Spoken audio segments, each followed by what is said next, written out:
Hello, everyone, and welcome. My name is Amy Brownell, and every Tuesday I go live here on YouTube at 1 o'clock Eastern, 10 a.m. Pacific time to talk about all things CFO and advisory services related. So, today, what we're going to do is talk about all of the things that you should not do when you are starting your CFO and advisory business. I think it's important that not only do you understand what you should be doing, but what you should not be doing so you can stay away from those roadblocks and not have the issues, learn from someone else's mistakes. So this one is all about what you shouldn't do.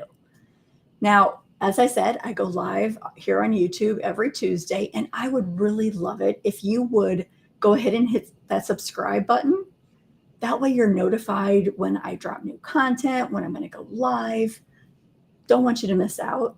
You can also join my Facebook group. The link is down in the description of this video. Lots of great things happening there. We have lots of people, different backgrounds, different levels of experience, some familiar with CFO, some not. Lots of great conversations. You can ask questions, get advice, all of that. You can also connect with me on YouTube.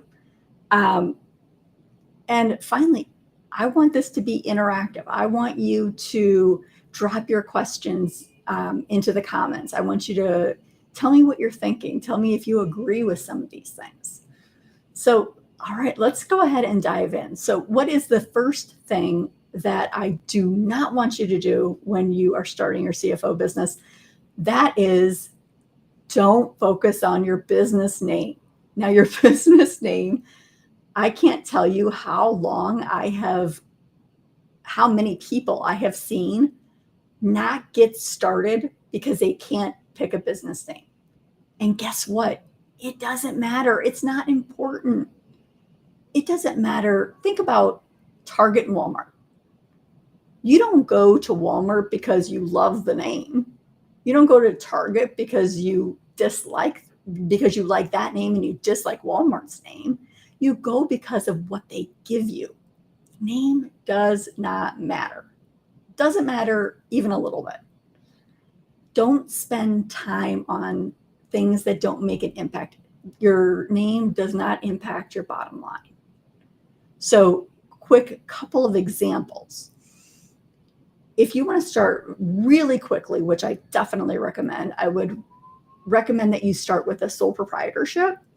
And to do that, all you need to do quickly is use your last name and then whatever the business is. So in this case, it would be Brownell CFO or Brownell Advisors. I would have to do no paperwork to accomplish that. And you can just get up and going, start making money faster. So the first thing, don't focus on your business name, means nothing. Along that same vein, the second thing I don't want you to focus on is your logo. Again, a lot of people get held up trying to create the perfect logo. They're like, well, it's going to go everywhere. It's going to be in all of my marketing. Again, no one cares.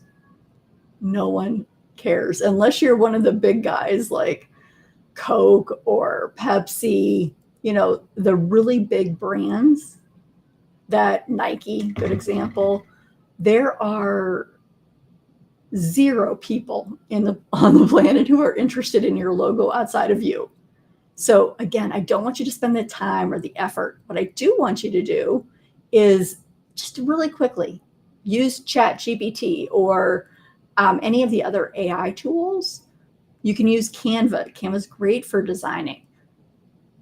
Have those tools, use those tools to create a really quick logo. Lots of great examples to pull from there. And then, you know what, if you're like, I don't do anything with logos, I'm terrible at designing things.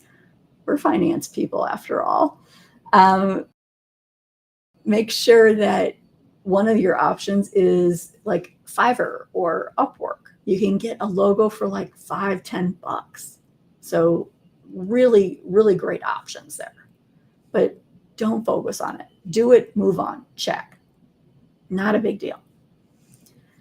The third thing that I don't want you to focus on is a niche. Now, to niche or not to niche, that is the question. And there are definitely two schools of thought on it. And I want to lay out both of those schools of thought so you can make an informed decision. The crux of this, though, is that I don't want you to spend time and effort, money, trying to figure out what niche is going to be the best one where you're going to kill it and make all the money. You can make money in all of the niches, every single one. So let's talk about it here. So what are the reasons to niche? Well, first, you're able to work super efficiently.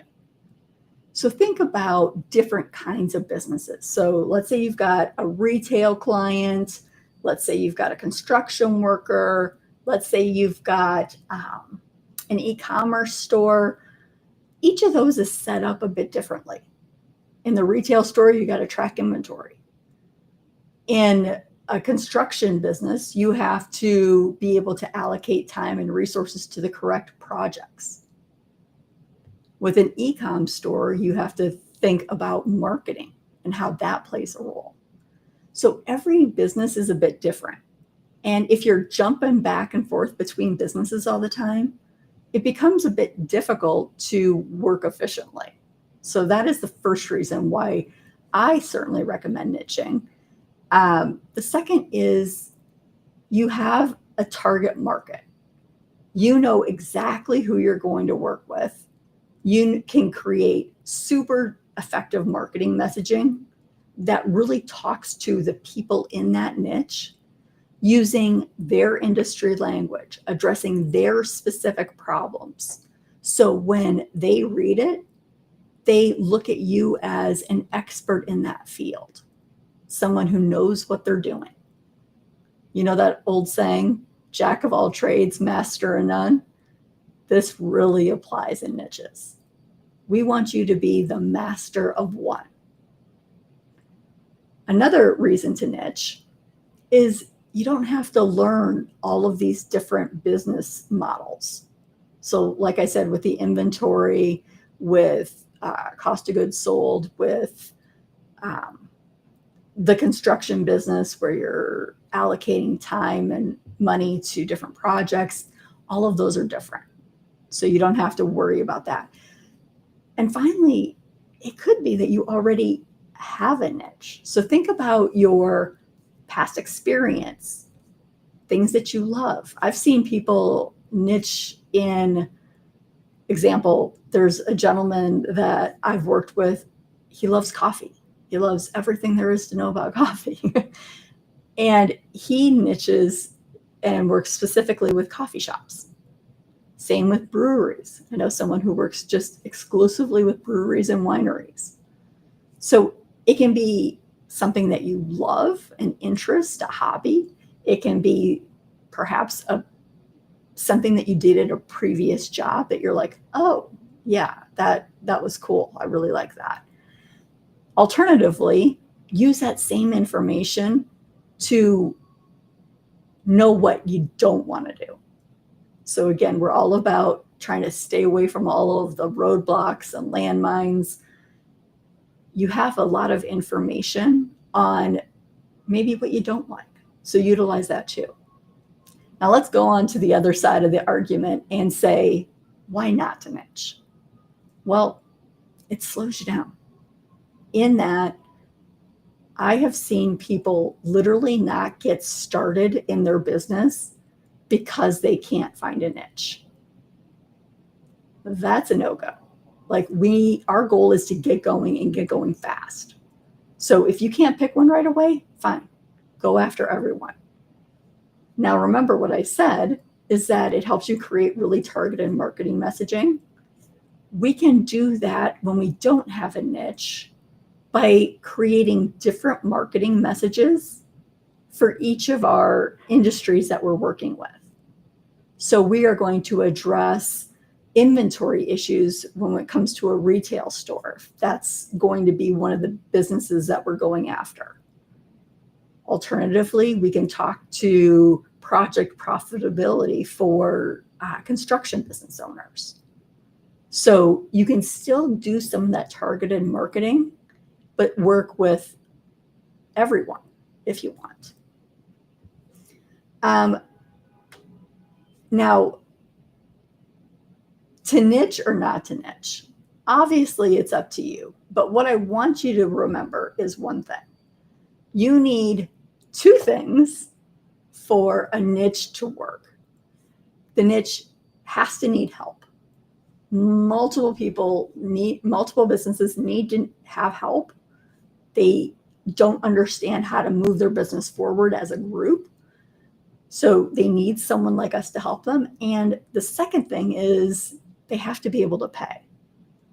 Now, there are some niches that are more difficult to get paid from. Typically, when you think about those kinds of businesses, they operate on really thin margin. They just don't make a lot of money. Now, maybe they don't make a lot of revenue, or maybe they just don't make a lot of money at the bottom line. But either way, you want to pick a niche, if you're going to pick a niche, that is either that both needs help and can afford to pay us. So those are the two things to focus on. That said, don't get hung up on it. It doesn't mean nothing. It doesn't mean anything. And you can pick a niche at any time. There's nothing saying that you can't operate your business for a year and then decide, you know what, after working with these different kinds of businesses, I really like this. So that's always an option. The fourth thing I don't want you to do when you're starting your CFO business is worry about things that haven't happened yet. I can't tell you, I keep saying this, but it's true, how many times people say to me, well, what about this? What if this happens? How am I supposed to deal with that? And here's the thing. You are never going to be prepared to answer every single question that's thrown your way. It's just not going to happen. I know we want to learn everything. We want to be able to immediately answer a question, give advice, whatever that looks like. But at the end of the day, we can't do that. All we can do is learn the material. Learn what there is to know about CFO and advisory services. Learn what there is to know about marketing and landing clients, what exactly you say to them. I have seen people try to gobble up every single piece of information they can about the subject, and they never get started. They never get started. And that is really sad. I don't want that to happen to you. If it makes you feel any better, I sometimes still get questions and I'm like, I need to do some research and figure that out. Like, nobody has all the answers. And no one expects you to have all the answers. That's the other part. All right. So number 5, the fifth thing that I don't want you to be worrying about when you're starting your business, website. Now, you might be sitting there thinking, hold on, website, that seems important. Here's the thing. Is it important? Maybe. Is it critical? No. There are lots of ways that clients are going to be able to get a hold of us. Website is just one. And it's, for me, not even the most popular one. In fact, I don't have a website. I have a funnel page that my ads direct traffic to. So like I don't have like a CFOadvisoryacademy.com type of site. Now, what this means is that you don't have to spend time on it up front. Should you do it at some point? Sure. Is it easy? Is it quick? Yeah, they've made it super quick and easy now with all of the tools out there available. And literally as you're writing stuff out, you can use ChatGPT, you can use so many tools to get your page set up, saying what you wanted to say, and do it really quickly. That said, don't waste time. It's not worth wasting time on. It's not worth delaying making money because you're trying to get your website set up correctly. All right, so that's number 5. Number 6, I often see people try to market everything everywhere. Now, what do I mean by this? I see people trying to just quickly set up a bunch of different profiles. They've got their LinkedIn, they've got a pro advisor, they've got this certification class, they've got just this association. They are trying, they've got their Facebook, it's crazy. It's crazy. They've got so many profiles and they're just speeding like crazy to try to get them up as fast as possible. They're Google My Business. And all of that is great, but not if it comes at the cost of quality. Quality is the most important thing. Some of these are really important sites, and they are going to make up a bulk of where we get our business. And so we want to make sure that we are spending time in the places that are really going to make a difference. So for example, when you talk about websites, when you talk about where you're going to market, what I want you to do is pick 1 or 2 channels. So maybe that's LinkedIn and networking, or you're going to go with referral relationships and Facebook ads, whatever that looks like for you.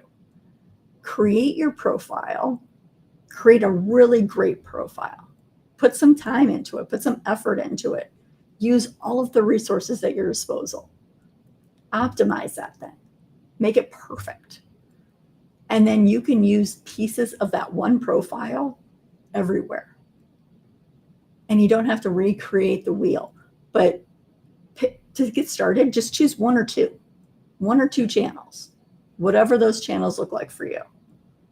Our goal is just to optimize to make them as good as possible so we can then use those and start grabbing those clients and start getting them to us. All right, number 7. I mentioned this before, so it might sound familiar, but what I don't want you to do is use freelance websites to get clients. So things like Upwork and Fiverr. These sites, typically people go to these sites to get cheap work. So like, remember I mentioned it before when we were talking about logos, you can use a site like that to create your logos like $5 or $10. That's what people are looking for when they go to Fiverr and Upwork. They are looking for someone to do CFO services cheap. And we don't do that. We don't play like that. We are creating value for businesses, and that is not cheap. If you're able to increase someone's revenue, let's just say $500,000 next year, is it really beneficial for them and you to be paid $500, $50, $1,000? No, this work that we're doing isn't cheap, it's valuable. And just the kinds of clientele that those sites attract, they are looking for cheap work. So stay away from those. Number 8, the 8th thing I want you to not focus on: certificates, degrees, becoming a CPA. You don't need any of it. I know a lot of people are like, oh, well, geez, I need to be a CPA. I have to get the certification. There are programs out there that offer certifications. Guess what? It means nothing. There is no nationwide by state certification for delivering CFO services. There is not one. You don't need any of that. What you do need is the ability and willingness to learn. Clients care about one thing, what you can do for them. And if you can deliver that one thing for them, that's all you need. You don't need to throw all of these credentials and all of this experience at them. They don't care. They care about what you can do for them. If you can help them grow their revenue $500,000 year over year, you think they're really going to be like, well, yeah, she has done it, but I don't know.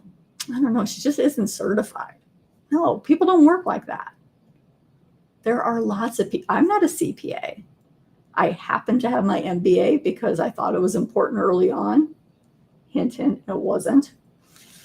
The debt sure counted though. But there is no certification. So really keep focused on the learning, being resourceful. Having certifications has zero impact to your bottom line. Zero. People just don't care. As long as you are resourceful, able to get the answers, that's what people are looking for. Because like I said before, you can't know everything. You can't be equipped to answer every single question that's thrown at you. I get questions all the time that I'm like, what in the world am I supposed to do with this? And if I don't know, I go figure it out. That's what they're looking for. That's exactly it. So certifications, there is nothing needed. Don't worry about it. Number 9, the 9th thing I don't want you to worry about is focus. Focus is one of the most important things when you have your own business. You are wearing a lot of different hats. And what I often see is people who are like, okay, cool, I do CFO, but I also am thinking about doing bookkeeping, although bookkeeping is a little iffy. I'll talk about that in a sec. But I also want to do tax and tax prep, and I also want to do tax advisory, and I want to do AP and AR and payroll, insurance. I want to do all of these things. I want to be a one-stop shop, which is, on one hand, great. If you have experience in all of those, you love all of those, cool. But if you don't, for example, if you're like me, who bless the tax people because they are doing work that I could not do, you are able to really focus your time on one thing. That's what I want. I want you to focus on CFO and advisory services. I want you to learn the skills. I want you to learn how to market. I want you to learn how to talk to clients. I want you to learn how to price. I want you to learn how to use the tools that are going to make your life easier. I want you to become deep into CFO services. So, you know that they would often talk about surface level versus going deep. I want you to go deep. I don't want you to hit a bunch of things that, yeah, they might be helpful, but they steal your focus. They steal your time. And time is the most valuable resource we have, not only as regular people, but as people who own their own business. Time is critical. There are a lot of things to do. And so being good at one thing is the key to keeping those things corralled where your focus is. All right, the last thing that often people have a lot of trouble with, getting started. It's that easy, getting started. They put up a lot of roadblocks in their way. They can't figure out the logo. They can't do this. They don't have time to learn. They're not going to make time to figure out the marketing. They're not going to, they don't know how to do things. And that keeps them from getting started. And that is so, so critically important for a few reasons. First, if you don't get started, that means that you're stuck in the same situation that you're in right now. And that's no good. No one wants that. The second is that you delay making that money. I've worked with people who have been thinking about CFO services for a year, 2 years. One was 3 years before they actually took the plunge and dived in, started learning about it and offering the service. Think of all the money that they missed out on. I mean, we're talking $3,000 to $8,000 per client per month. It's not nothing. It's quite a bit of money. And they delayed 3 years making that money. They stayed at their job and put up with all of the nonsense that comes along with corporate work. They did that for 3 years before they took the plunge. It's just not beneficial to wait. Once you make the decision, go. Time is short. Time is valuable. So those are the 10 things. I'm going to recap them real quick one last time. Don't worry about your business name. Don't worry about your logo. Don't worry about niching. Niche, don't niche. Pick one and move on. Number 4, don't worry about things that haven't even happened yet. You can't be prepared for everything. 5, don't worry about a website. Keep your marketing focused. Keep your marketing focused on 1 to 2 channels. Number 7, stay away from the Fivers and the Upworks for getting clients. Certifications, degrees, CPA, you don't need it. Move on. Keep focused on the one thing that you love that's going to get you to where you want to go. And then number 10, get started. Just get started. Do something. Do one thing that's going to help you get a step closer to your goal. And then do another and another. And sooner or later, you will get to that goal. All right. Well, let's wrap it up there for today. I've really enjoyed this. I really enjoyed talking about the things that you shouldn't do because it's kind of the contrarian play. So if you're watching the replay, go ahead and drop your comments and questions down in the comment section. I will get back to you with an answer. If you find all of this interesting, you can go ahead and register for my upcoming challenge, where I talk about exactly what CFO and advisory services are. I show you how to use a really cool tool to deliver those services. And then I show you the 2 ways that people I've worked with have found clients the fastest, the easiest. 2 ways. So you'll see the link there to gamechangerchallenge.com/register. Go ahead and go there. And that is it for today. I will see you next Tuesday and every Tuesday here on YouTube at 1 o'clock Eastern at 10 a.m. Pacific. You have a great day.